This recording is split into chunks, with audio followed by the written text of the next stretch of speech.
What's the juiciest secret, you know? Story 1, throwaway, obviously. A friend of mine played a prank that ended in tragedy. He and 2 of his friends were driving at night on the highway. He was in the passenger seat, his friend was driving, and the third guy was sleeping in the back seat. Bored and looking for a laugh, he thought it would be funny to grab the wheel and jerk it to the side. They crashed, of course. The driver died at the scene, and the other friend, who had been sleeping in the back seat, died later at the hospital. The passenger guy was the only one wearing a seatbelt and wasn't seriously injured. To my knowledge, I'm the only other person who knows it wasn't just an accident. I've wanted to get this off my chest for years. Edit. I just logged back in and saw your comments. We're no longer friends, and I haven't spoken to him in years. I did think about going to the police after he told me, but I knew he would deny it, and there's no proof it wasn't an accident. Besides, it wouldn't bring the other 2 back to life. They were all undergraduates in college when it happened. I'm not sure if any of them were drinking, but it's possible. I won't say where this took place or how long ago it was, because I'm the only one who knows the truth, and I don't want this coming back to haunt me. I know he felt very guilty about it, or at least he did when he confessed. It was unbelievably reckless, but I don't think he ever believed anyone would actually get hurt until it was too late. Calling it a prank was his word, not mine. Hope this clears up some of your questions. Story 2. The former vice president of Nigeria accepted a bribe through a proposed fertilizer factory project in Bayelsa State.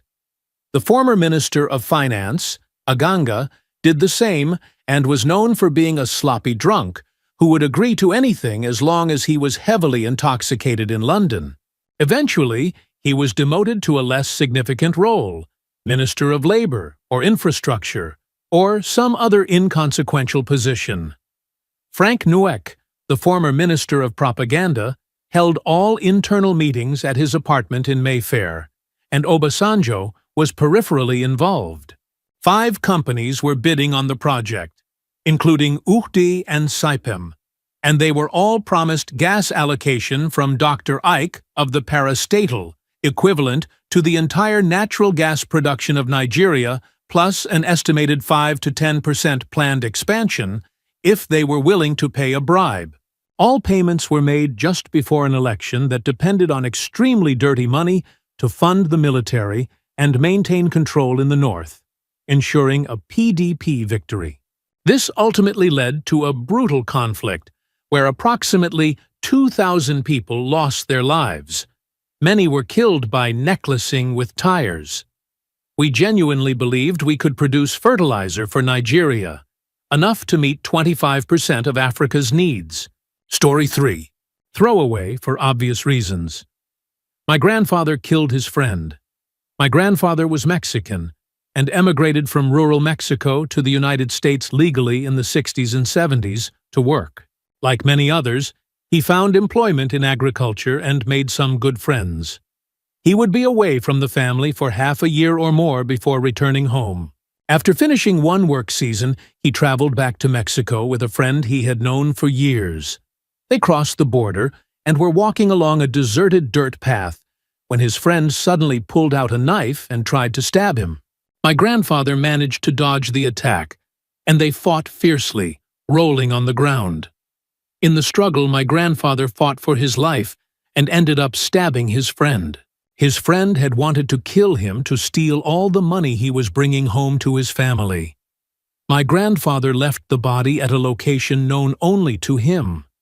When he got home, he never told my grandmother about what happened. For a long time, he had nightmares and vivid visions of the man he killed. He felt guilty for not giving him a proper burial. Eventually, he went back toward the border, found the remains, and buried him properly. After that, the nightmares stopped. He never regretted his actions, as he believed it was self-defense. He only told my mother and me about it. My grandmother never knew, and she never will, as my grandfather passed away a few years ago. Story 4. My friend's wife bought him a PlayStation 4 and Battlefront for Christmas after previously vowing never to support his gaming. The first time I see him after Christmas, I'm just going to walk up and say, "You're welcome." But here's the real story. The summer after I graduated high school, my group of friends and I went camping at a campground where one of the guys' families had a permanent trailer. It was a yearly tradition for us, but this time was different because the girls joined us for the first time. And since we were all 18, there were no parents around.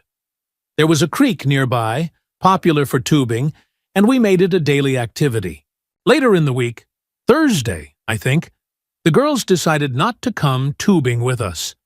We set out, just having a good time, when a storm started forming on the horizon. The creek's current picked up, but we didn't think much of it.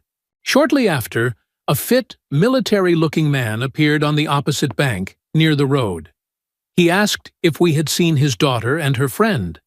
He described them, but none of us had seen them. We promised to keep an eye out, and he continued upstream. About 5 minutes later, we heard laughing and thrashing sounds from the opposite bank, mixed with what sounded like muffled screams. Curious and concerned, I convinced the others to check it out. We quietly approached the source of the noise and found the two missing girls being assaulted by two older, drunk guys, while a third man was filming. We immediately rushed in, pulling the attackers off the girls. One of my friends, who had some wrestling experience, and I, with years of martial arts training, managed to scare them off pretty quickly. My friend managed to grab the camera before they took off. We escorted the traumatized girls back to the camp and handed the camera to the father without saying a word, then quietly left. A few days later, 2 of the attackers' bodies were found beaten and hanged in the woods about a mile from the campsite. We all knew who was responsible, but the girls never found out what really happened. Story 5. I know a guy who used to date a lot of girls. His family is wealthy and well-connected in the community. A while back, he was arrested by the FBI, and during the investigation, they found thousands of explicit videos and images involving minors on his computer. His family paid a significant amount of money to local news outlets to keep the story from being reported. I kept track of his court case for a while, but then, suddenly, it just disappeared from public records. I have no idea what happened or how it was resolved. The strangest part is that the guy is still around, living a seemingly normal life, going to school as if nothing ever happened. I know all this because, at the time, I was dating someone from his family. What stuck with me the most was the family's reaction when it all came out. They seemed more shocked by the fact that he was gay than by the disturbing nature of the content or his future. Story 6. 2 weeks before my daughter's wedding, I found out that my husband had been having an affair for over 5 years. He had a heart attack while out of town on business. It turned out that the stranger who saved his life by calling 911 was actually his mistress. After the heart attack, he told me that he was impotent and couldn't take medication for it due to the heart damage. I believed him. When you're not a liar yourself, you tend to believe what you're told. We had been married for over 20 years, so I accepted that we would just be companions rather than lovers. In sickness and in health, I thought. When I discovered his affair, I confronted him. After trying to spin more lies, he eventually confessed. Suddenly, so many things started to make sense. The unexplained absences, the phone calls and text messages he would delete immediately. Looking back, I felt like an oblivious fool. We agreed to stay together through the holidays for the sake of our kids and grandkids. 2 months later, he had a massive stroke. Now, I'm caring for a paralyzed man with brain damage.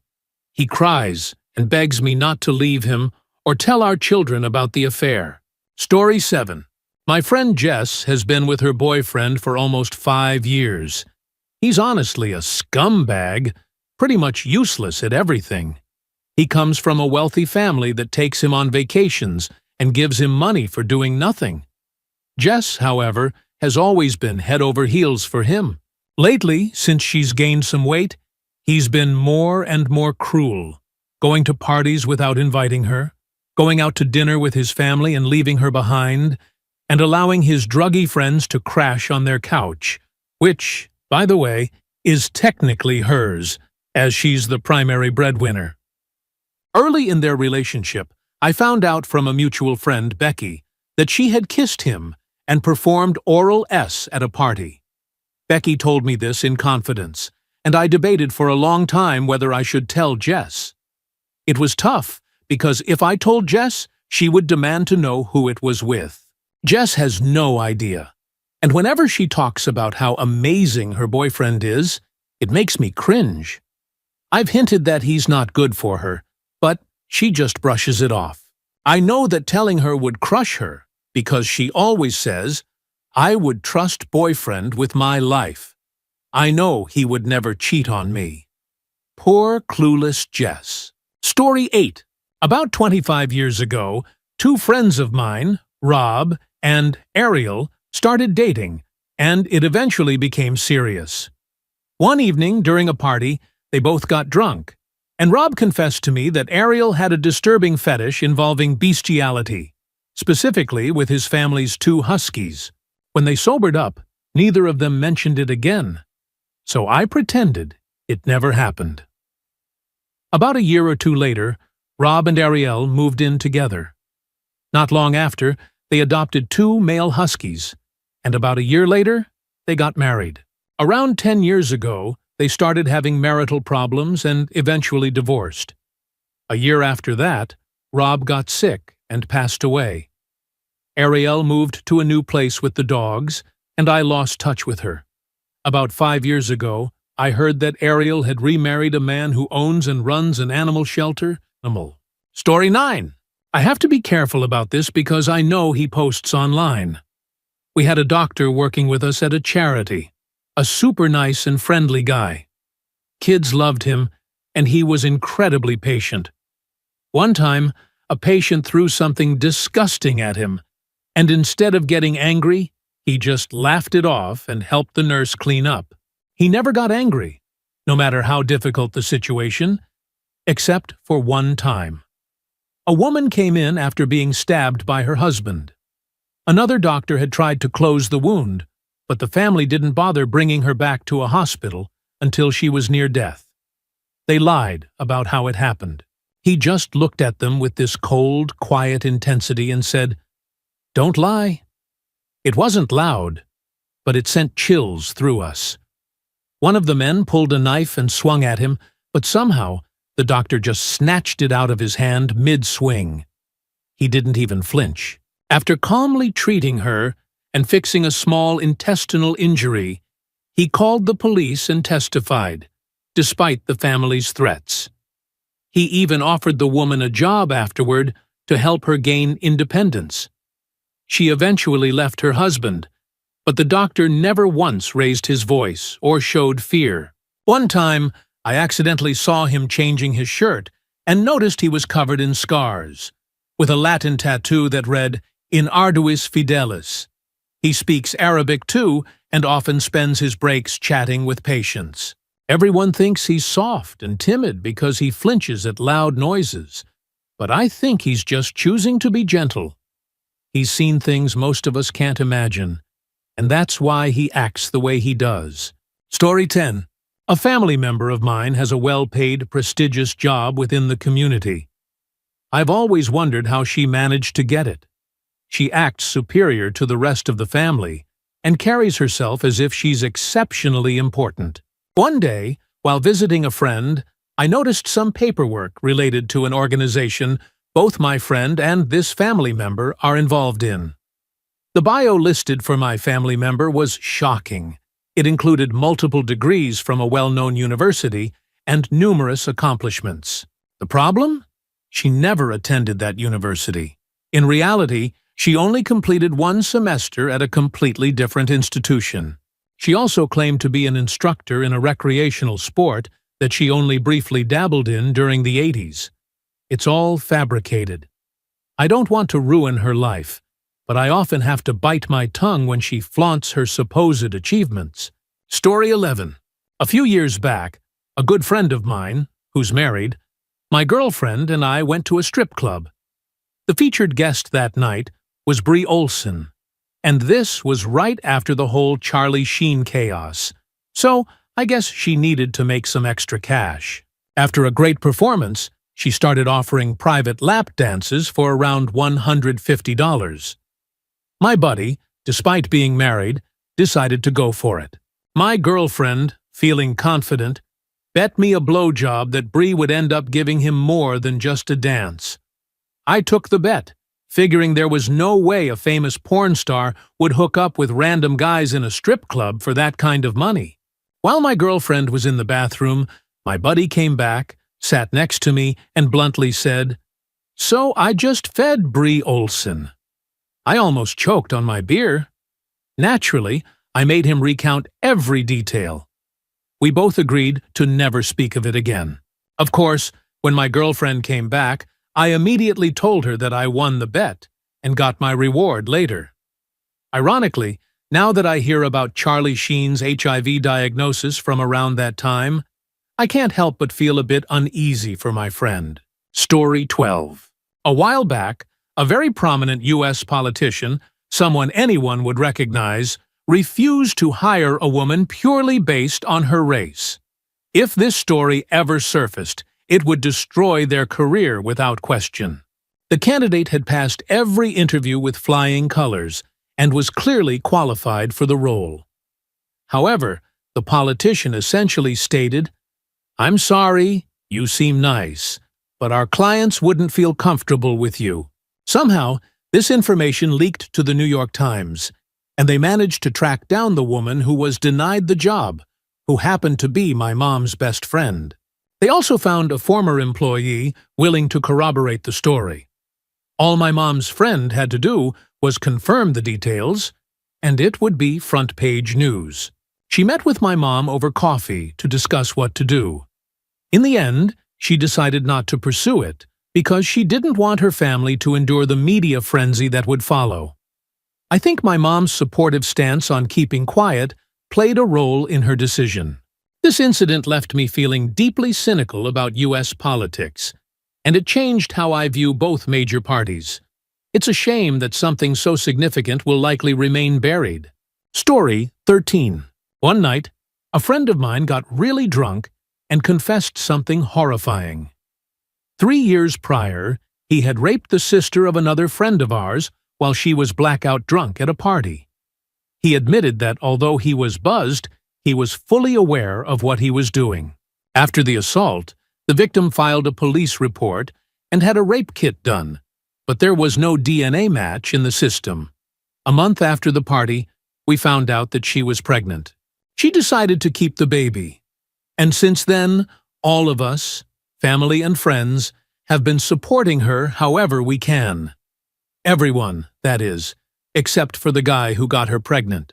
When my friend confessed, I was so furious that I knocked him out. I immediately called another friend, and it took me half an hour to talk him out of killing the guy. While he was still unconscious, I swabbed his mouth with a Q-tip and sent it for a paternity test. A month and a half later, the results came back positive. My friend and his parents went straight to the police, and now our former friend is serving time in prison, where, ironically, he's experiencing what he did to that girl. Story 14. My department has become a mess, and honestly, I don't really care because they're targeting someone I can't stand. When I first started in the position, we had a different manager, and we were supposed to bring on one more person. About a month later, the manager was fired, which is unusual because we typically reassign instead. A new manager took over, but not long after that, the new hire left as well. The new manager seemed competent, but soon after, another person from our team was fired. About a month ago, I caught a glimpse of a chat between the manager and our team lead saying, "She's got to go." I knew right away who they were talking about. Around the same time, I heard that another co-worker was being reassigned to a different group. The most unsettling part is that I used to be the favorite until I made a request I shouldn't have. For a while, I thought I was next to be cut, but I just took on a major project that makes me indispensable until at least Q2. For now, I guess I'm safe. Story 15. Back in high school, my friends and I would hang out with this one kid who had a ridiculously attractive mom and a cute older sister. The dad was a massive, intimidating guy, but cool enough. The mom had this way of subtly flirting with everyone, even though it wasn't obvious. Sometimes, when she drank, she would go overboard. Same with the daughter. I hadn't seen that friend in about 10 years, but when we reconnected, he told me some wild stuff.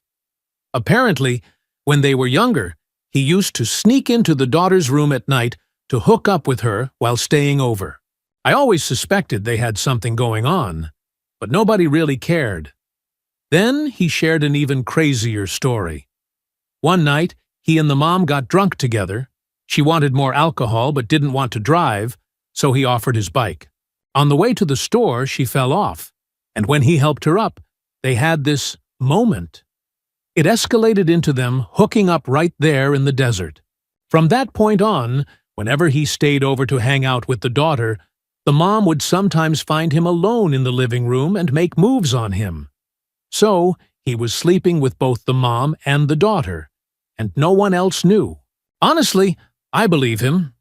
I know the guy well, and he's not one to make up stories like that. Plus, given what I remember about the family dynamics, it doesn't sound too far-fetched. Story 16. When I was 15, my parents separated but didn't officially divorce. My dad moved out, found another place to live, and completely stopped contributing financially. My mom was unemployed, and since they didn't tell us about their financial situation, my sisters and mom just assumed my dad was still paying the bills. To make ends meet, I secretly started working for my friend's dad after school. He let me work under the radar, so every day after classes, I would work from 3 p.m. to 10 p.m. My mom, thinking I was just hanging out with friends, would get mad at me for coming home late and breaking curfew. My sisters would call me lazy, useless, and a failure who didn't care about school or responsibilities. Since I always took the mail, they never saw the bills, so they had no idea I was paying for everything. This went on for about 2 to 3 years. Even though I struggled to keep my grades up and almost failed school, I never told them the truth. To this day, they still don't know, and I doubt I'll ever tell them. Story 17. I was with a girl for over 10 years, and we had a wonderful son together. For the most part, we were a happy family. When my son was 8, we broke up. It was a nasty split, and my son was devastated when his mom moved out. During our year-long separation, she dated a guy who turned out to be a complete loser. One day, she dropped a bombshell. She was pregnant. I was furious. I always thought we'd eventually get back together, but this news crushed me. I wanted nothing to do with her. About a month after finding out, her boyfriend beat her up and abandoned her at a movie theater while she was pregnant. She called me for help, and despite my anger, I picked her up. The guy completely disappeared after that, leaving her alone and pregnant. Although I was disappointed, I still loved her because she was the mother of my son. I considered taking her back, but worried about how my parents would react. My son, however, was thrilled at the idea of having his mom back, so I decided to slowly rebuild our relationship. We kept it a secret from my parents throughout her pregnancy and even a few months after the baby was born. Eventually, my mom noticed on Facebook that my ex had another baby. My girlfriend kept urging me to be honest, so I finally told my parents that we were back together and had a new baby. My mom was happy, as she loves babies, while my dad was more serious about the situation. The one thing I didn't tell them was that the baby wasn't mine. The child's skin tone matched mine, so they just assumed he was mine, and I didn't correct them. At first, I wasn't sure if I could accept the baby. I was angry and resentful. But as time passed, I saw how much my son loved his new little brother. and I couldn't help but bond with him too. I realized that it wasn't the baby's fault, and he deserved the same love and care as my biological son. Now, we're a happy family again, just with one more member, and my parents still believe the baby is mine. I never thought I'd come to love him as much as I do, but now I can't imagine life without him. Story 18. My friend used to run an escort service and eventually got really close to one of the women working for him. Over time, they started dating, and she quit escorting. They ended up getting married, and just yesterday, they had their first baby. The only people who know about their past are his brother and me, and we intend to keep it that way. Here's a lighter story about these brothers.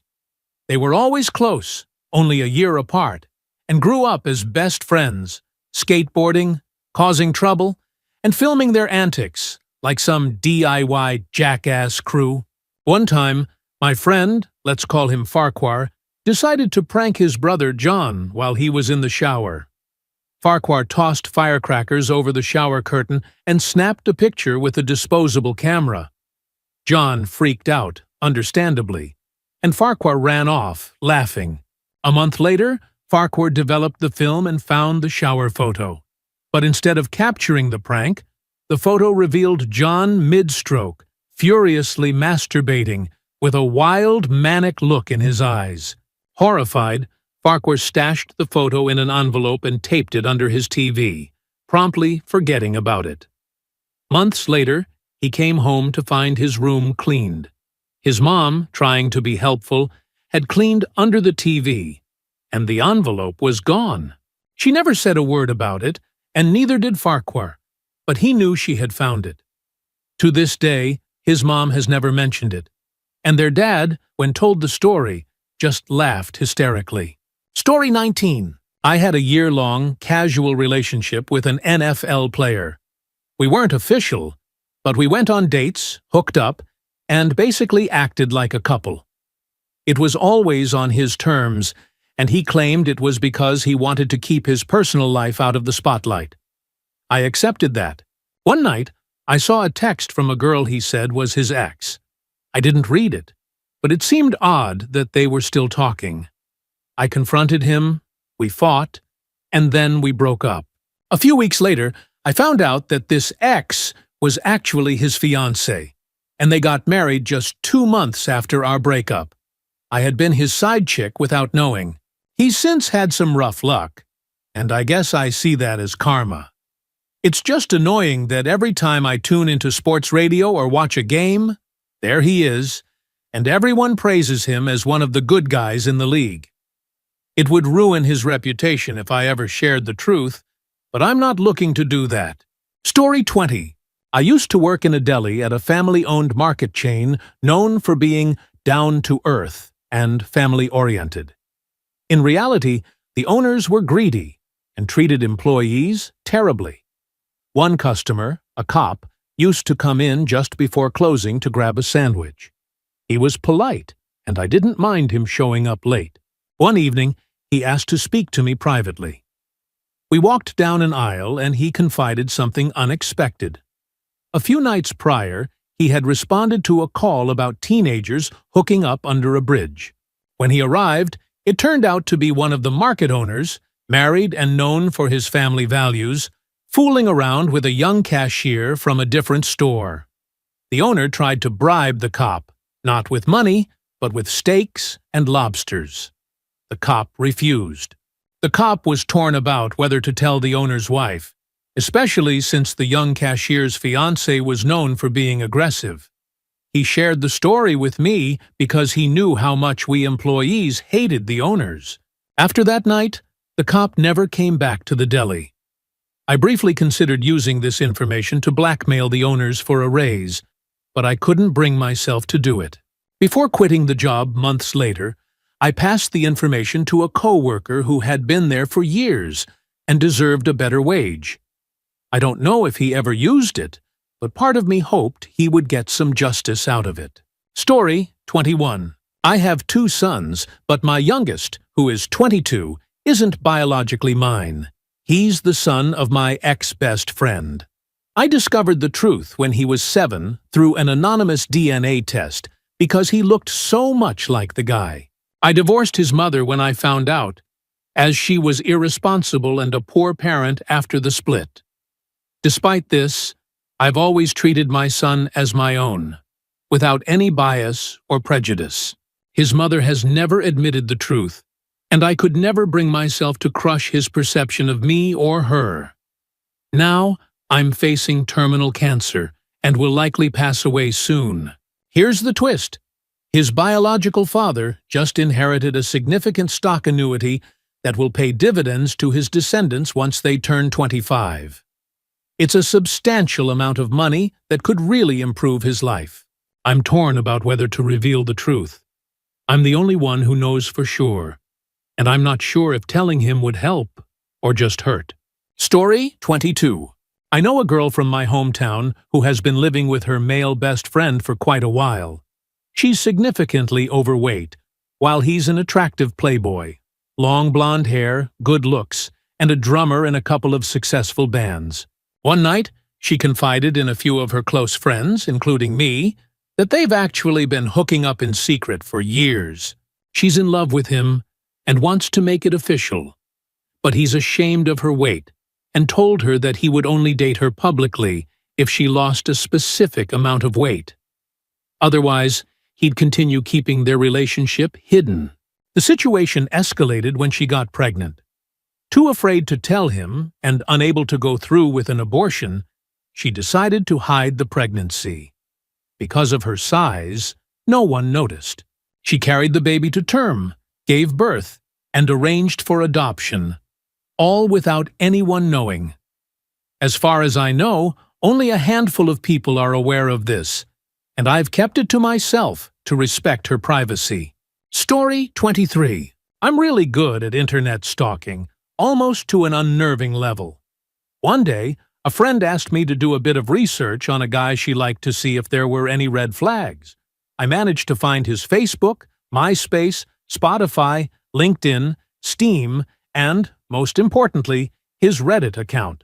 Most of his Reddit posts were harmless, but one caught my attention.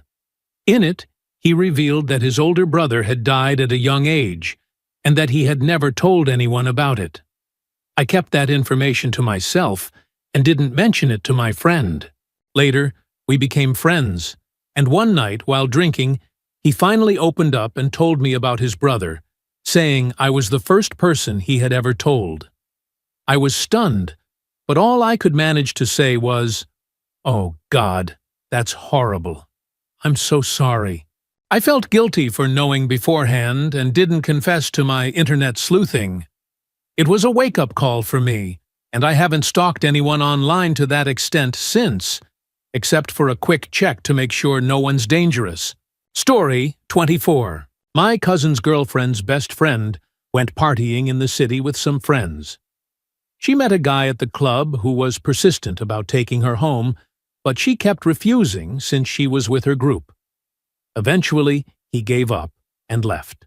The next morning, she noticed a rash on her face and assumed it was from kissing. The following day, it got worse, so she went to the doctor. After examining her, the doctor locked the door and asked her to recount everything she did over the past 48 hours. After she described meeting the guy at the club, the doctor called the police and had her repeat the story. Turns out, the rash was caused by a bacterial fungus that only grows on decomposing bodies. The guy she met was later caught, and the police discovered that he had killed a mother and daughter, had intercourse with their corpses, and planned to do the same to her had she gone home with him. Story 25. There was this girl I went to university with. Beautiful, preppy, conservative, intelligent, and popular. She was the classic girl-next-door type and had been dating her high school sweetheart for about 7 years. We became friends, and at first, I didn't realize how messed up she really was. It turned out she was a chronic cheater, a heavy drinker, and possibly a sociopath. She would brag to me when drunk about going on dates every week with different guys while her boyfriend remained blissfully unaware. At any given time, she was seeing about 2 or 3 men on the side. One night at her birthday party, we left the bar together in a cab, and she tried to make out with me. I'm a straight woman. She confessed her attraction to me, but I gently turned her down. She didn't take it well, and later that same night, she hooked up with my boyfriend. After that, I completely cut her off. I couldn't deal with her toxicity anymore. The craziest part? She's now a prominent and well-respected lawyer in my town. Story 26. I'm related to someone who ran for governor of a province in the Philippines in the early 2000s and lost. The election was so chaotic that she fled to Las Vegas for a few years to stay with a depressed friend. She described it as the most terrifying election in the history of her political dynasty. Armed goons everywhere, bombings, total chaos. Although she tried to keep her own side peaceful, both sides had their own gangs, and it got really ugly. During her campaign, she visited a village where she discovered a 12-year-old girl being kept in a cage and used as a slave. Outraged, she confronted the girl's father, but he was supporting the opposing candidate and didn't care. She tried to follow up later, but nothing had changed. She explained to me how elections there are won, by buying votes, usually with envelopes of cash. She once considered secretly recording and exposing the corruption, but ultimately decided against it. According to her, elections had become so corrupt that only the most ruthless, psychopathic individuals could win. We visited the governor's palace one night, and it was bizarre. Hundreds of lampposts lit up with pop music blaring at 2 a.m. The governor's brother owned the local electric company, so power usage wasn't an issue. The governor himself was rumored to have drug cartel connections, and my relative called him an autocratic freak. She also told me about one of her friends, whose father was a governor of another province, a man so brutal that he had decapitated heads and corpses in his yard. He once burned down an entire village, and the police did nothing because of his wealth and influence. Eventually, someone assassinated him because no legal action was ever taken. Hearing these stories as an American was surreal. Everything I'd seen online about this election was polished and complimentary, but the truth was dark and disturbing. It made me realize how entrenched corruption can become and how hard it is to root out once it reaches a certain level. I just hope that U.S. politics never devolves to that point. Story 27. I didn't know until I was 26 that I had a brother and sister, step-siblings. I came out to my father at that age, which was a huge challenge since he's a very traditional military-type guy. To my surprise, he was completely accepting, supportive, and loving. During that heartfelt conversation, he decided it was time to confess something of his own. When I was a kid, shortly after divorcing my mom, or maybe even during the proceedings, he started a new family with another woman. That part wasn't shocking. People move on. The real blow was that my mom had made him swear never to tell me about my siblings, threatening to cut him out of my life if he did. So, all this time, he had wanted me to meet them. But my mother kept them a secret from me. When I finally met my siblings, we hit it off instantly. We share the same values my dad instilled and have similar interests. They're only about 7 years younger than me. What really hurts is realizing how lonely I was growing up as an only child. My mom was mostly indifferent, keeping me confined to my room and not allowing me to play downstairs. I always wished for a brother or sister, and all along I had them. But my mom kept them from me. My mother still doesn't know that I've known the truth for years. It might be a bit vindictive, but I'm planning my wedding to my partner of 6 years, and I'm inviting everyone from the close family, including my siblings. I want to see the look on her face when she realizes her secret is out. Story 28. One of my close friends is oblivious to the fact that everyone else in our group hates her. They constantly talk about her behind her back, calling her a liar. They even think she lied about having cancer, despite her having a surgery scar and pictures from the hospital. They believe she lied about her job as a professor because they looked her up at the wrong school. One of the girls got married recently and had her in the wedding party. A week before the wedding, my friend's appendix burst, and she ended up in the hospital, unable to attend. The others claim she faked it because she didn't want to buy her dress. For her birthday, her parents booked a hotel room in NYC and bought football game tickets for all of us, spending hundreds despite not being wealthy. I couldn't go because of health reasons, but the next day I texted her to ask how it went. She told me no one showed up. She's been friends with some of these girls for 15 years and has no idea why they're treating her so badly since she missed the wedding. I'm torn between telling her what they say or just staying out of it. I'm the only one who believes her, and it breaks my heart seeing her so confused and hurt. Story 29. When I was 15, I had a secret relationship with my best friend's neighbor, who was significantly older. It started with him sneaking out of his house when I was spending the night at my friend's place. He would pretend to be too drunk to go home and crash at their house just to be closer to me. We talked every day, and eventually, when I turned 18, we slept together. My best friend and their family still have no idea.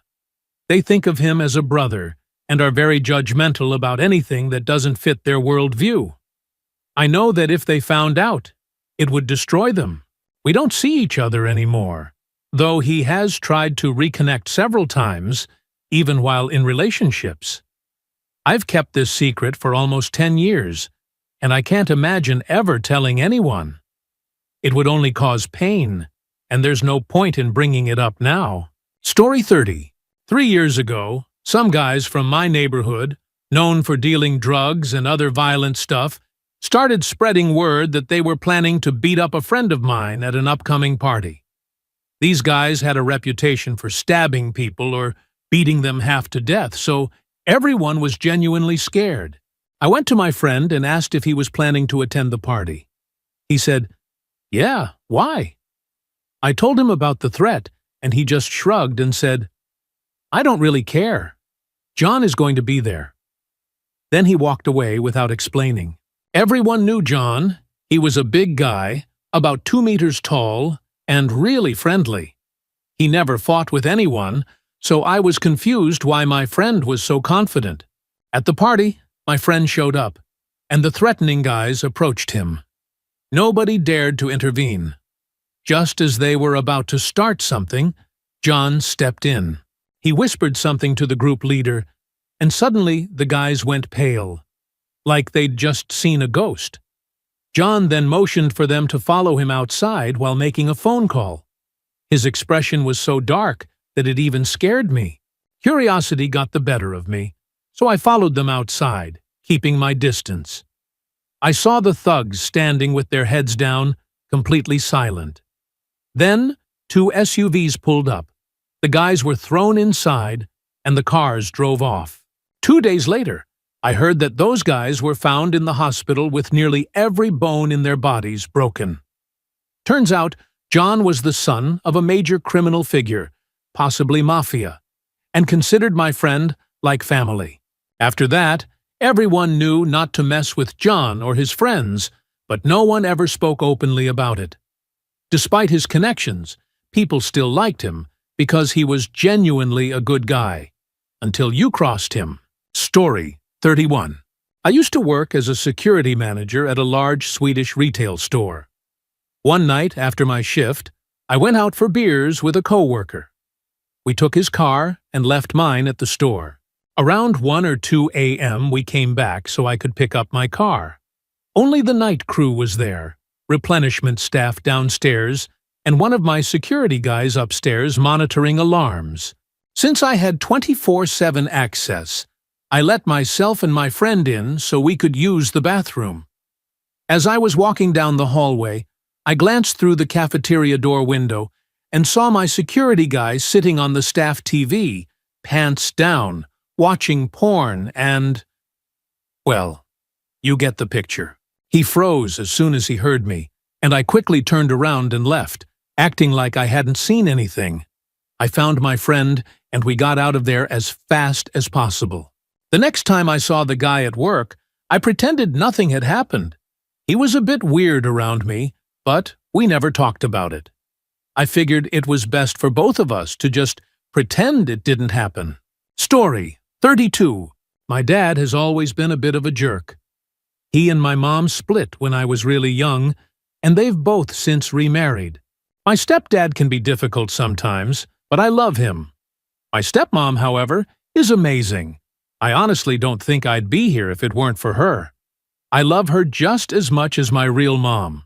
My dad likes to portray our family as perfect on Facebook, posting about how close we all are. Behind closed doors, though, he's an arrogant, controlling prick. I used to make an effort to see him, but now I mostly visit my stepmom and my twin half-brothers. She often calls me to vent about my dad's latest outburst.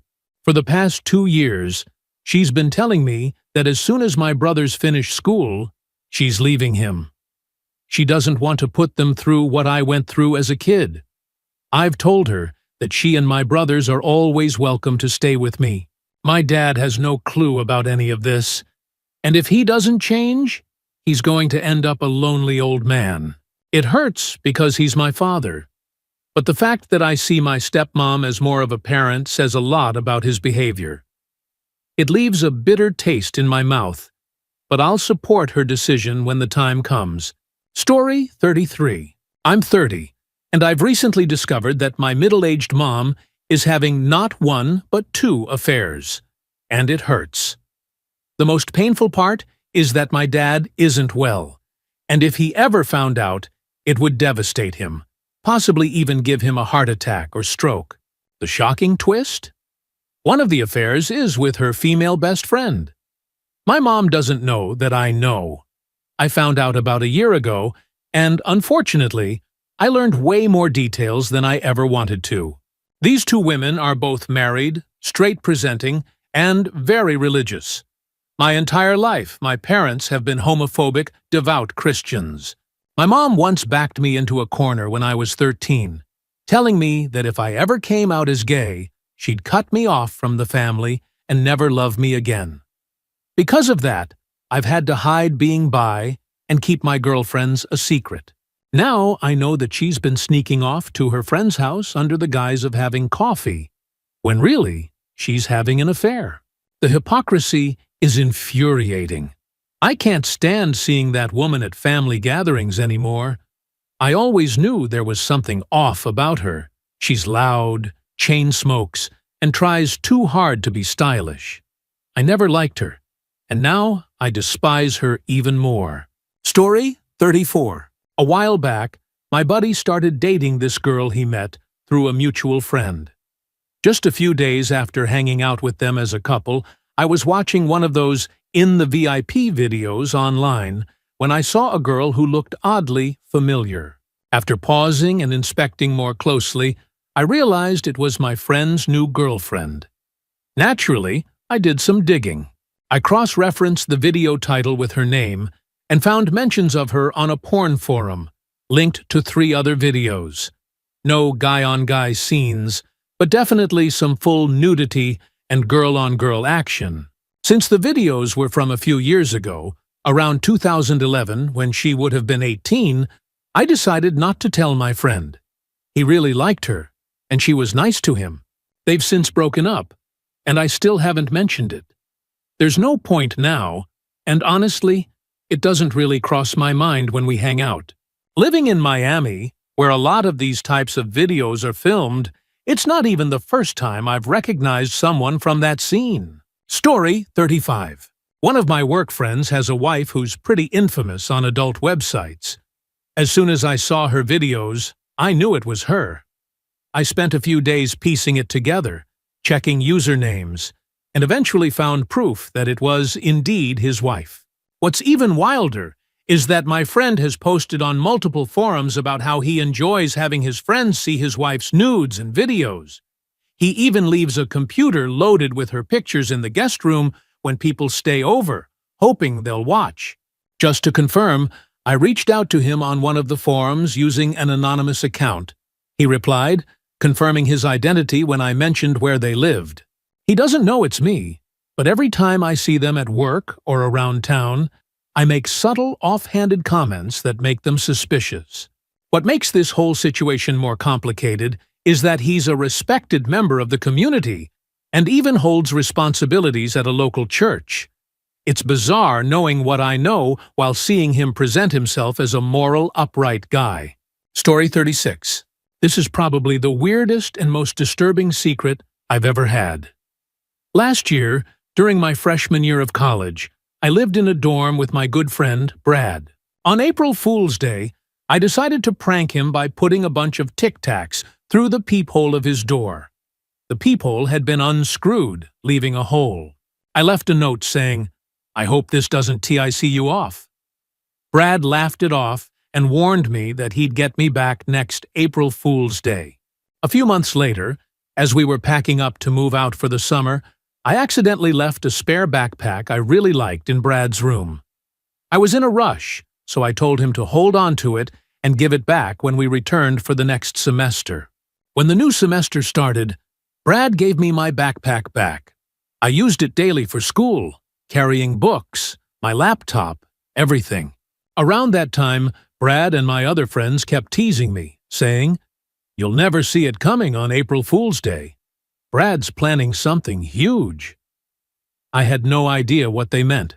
Months went by with more people hinting at this mysterious prank. Finally, one of my friends, who couldn't take it anymore, confessed to me. Turns out, over the summer, Brad took my backpack home and cummed all over it, inside and out. He didn't clean it or anything. I was horrified. I checked the backpack, and sure enough, there were weird white stains, some faded into the fabric. I had been carrying that backpack every single day, completely unaware. The worst part? All my friends knew and saw me walking around with the cummed-on backpack and never said a word. They just let me keep using it. I was beyond distraught when I found out. The secret now is that Brad doesn't know I figured it out. I'm keeping quiet because I'm planning my revenge. I'm thinking about doing something equally disgusting, like pissing on his toothbrush or shaving off his eyebrows. Story 37. My friend had an affair with her boss, and it blew up when his wife found out. He had to resign and ultimately decided to stay in his marriage. They've tried to end things, but they just can't stay away from each other. It's a cycle. Happy for a few weeks, followed by a blowout fight and a long period of silence. Then, they're back at it again. I know the guy pretty well, and my friend told me everything in confidence. Sometimes I'd bump into him, and he'd casually ask about her, saying to send his regards, even though I knew they'd just hooked up a few days before. What my friend doesn't know is that the guy has also confessed everything to me. They both think the other person would never talk about it to anyone else, but I'm the only one who knows the truth from both sides. Sometimes they wonder aloud if the other still thinks about them, and I just shrug and act clueless. It's been going on for years, and I'm stuck in the middle, pretending not to know anything. Story 38. The KKK seems to be making a comeback in my state, or maybe they've always had their own isolated towns that just aren't talked about.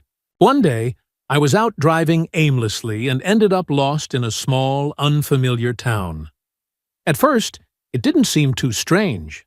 Lots of foot traffic, all white people. Not unusual for the area. Since I was lost, I circled through the town a few times, trying to get my bearings. That's when I started noticing the signs, and a sense of dread crept over me. Most of the businesses were local, with only a few chains, a bank and a KFC. But the KFC was closed, and the marquee read, "Closed." Other businesses had strange names, with multiple K's and C's in their titles. That's when panic started to set in. To make things worse, I hadn't planned my drive well and was running low on gas. I had no choice but to stop, and the interaction at the gas station only confirmed my worst fears. It felt like a scene from a Stephen King novel. Tense, creepy, and hostile. When I tried to leave, I found that the bridge I had crossed earlier was now blocked. I drove around in circles, unable to find another way out, and it was getting dark. That's when I noticed the banner strung across the main street, announcing a rally that night. I can't remember exactly what it said. My mind was racing, but it made it clear that this was a clan gathering. Then they started following me. All white cars and trucks, tailing me through the narrow streets. I was convinced I'd stumbled into a nightmare, or was in some kind of coma dream. I kept driving, trying to stay calm, until I spotted an unlit, unmarked road with construction equipment scattered around. It didn't look promising, but I was desperate. Thankfully, that road led me out of town. I don't know how long I drove afterward before I finally pulled over to catch my breath. There's so much more I could say about what I saw and felt, but just thinking about it still makes my skin crawl. Story 39. My dad is cheating on my mom. His old job required him to travel a lot, and during that time, he hooked up with numerous people online. Probably more than I even know about. He's even streamed some of it on video. He's a controlling, angry man who's manipulated me into staying at home as a buffer between him and my mom. He likes having me there because it gives them a common enemy to bond over. My mom just lost her job and is struggling with massive debt, and he's using that to control us both, treating us like garbage because he knows we're stuck. I'm currently living at home in my 20s because I just got a job that will finally allow me to move out. I'm saving up for a deposit, but I can't leave just yet. What my dad doesn't know is that I've collected proof of his cheating. Videos, screenshots, and messages. I've set up a dead man switch so that if anything happens to me or if he makes my mom cry one more time, all the evidence will be automatically sent to her email and to several relatives. He has no idea how close he is to having his life completely ruined. I'm just waiting for one more slip-up, one more outburst, and I'll make sure everyone knows the truth. He thinks he's untouchable, but I'm ready to blow his perfect image apart if he pushes us one step too far. Story 40. In my friend's culture, it's common for siblings to give each other access to everything. When my friend's parents came over from Greece, they started saving money for the future, just in case. Over 20 years, they managed to save almost $300,000. Because the bank account was in Greece, the father gave his brother access to it as a precaution, so someone could manage the funds if necessary.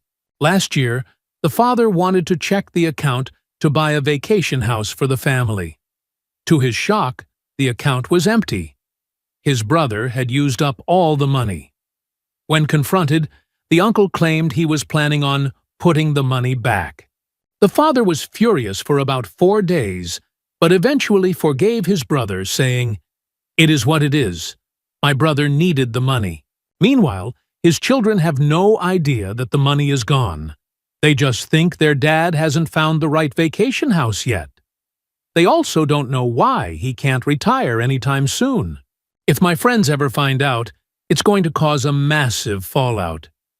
I'm honestly not as forgiving as their dad.